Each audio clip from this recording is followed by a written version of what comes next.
जय श्रीमन नारायण। जाने जगत के पालनहार भगवान श्री कृष्ण से जुड़ी ये रोचक बातें। भगवान श्री कृष्ण बेहद दयालु एवं कृपालु हैं। अपने भक्तों पर सदा कृपा बरसाते हैं, अतः उनके भक्तों पर कभी कोई आँच नहीं आती है।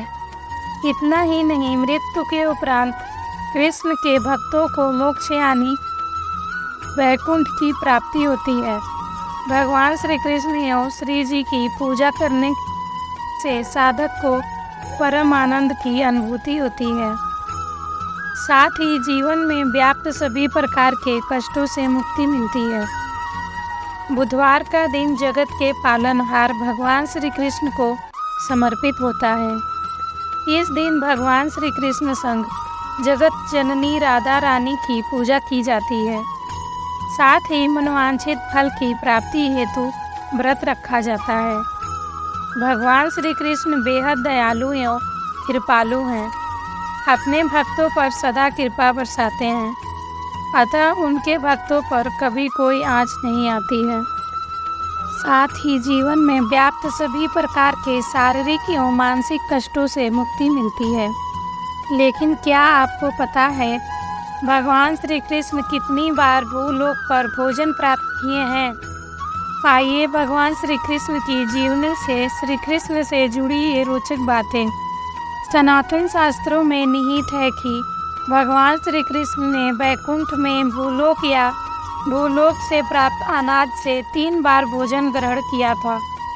इनमें एक बार सुदामा जी से भोजन प्राप्त हुआ था, दूसरी बार द्रौपदी और तीसरी बार विदुर जी से भोजन प्राप्त किया था। भगवान श्री कृष्ण की छवि की कल्पना या वर्णन सर्वप्रथम उत्तरा ने किया था। ऐसा कहा जाता है कि उत्तरा के पुत्र की रक्षा भगवान श्री कृष्ण ने किया था। इसके उपलक्ष्य पर बिहार एवं उत्तर प्रदेश के कई स्थानों पर जितिया पर्व मनाया जाता है। त्रेता युग में जगत जननी आदि शक्ति माँ सीता को अग्नि परीक्षा हेतु विवश करने वाले धोबी को भगवान श्री कृष्ण ने द्वापर युग में सबक सिखाया था। कालांतर में भगवान राम ने उसे क्षमा कर दिया था। विभिन्न प्रकार के माध्यमों से श्री कृष्ण को अन्य वर्ण गोरा में प्रस्तुत किया गया है, लेकिन भगवान श्री कृष्ण असल में श्याम वर्ण के थे। आसान शब्दों में कहें तो भगवान श्री कृष्ण सांवले थे।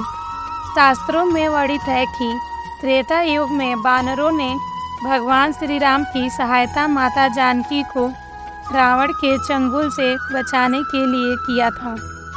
अतः द्वापर युग में भगवान श्री कृष्ण चुराए हुए माखनों को स्वयं पाते थे और शेष को वानरों के मध्य वितरित कर देते थे। ऐसे में हमारे जो कृष्ण जी हैं वो बहुत ही दयालु हैं और कृष्ण जी से जुड़ी तो अनेकों बातें हैं। हम आपको क्या क्या बताएं। कृष्ण की कृपा तो अनंत हो। वो सब दुखियों पर अपनी कृपा बरसाते हैं और सबको धन संपदा देते हैं। आप बस कृष्ण कृष्ण करिए, राधे कृष्ण बोलते रहिए। कृष्ण जी आपसे प्रसन्न होते रहेंगे। राधे राधे।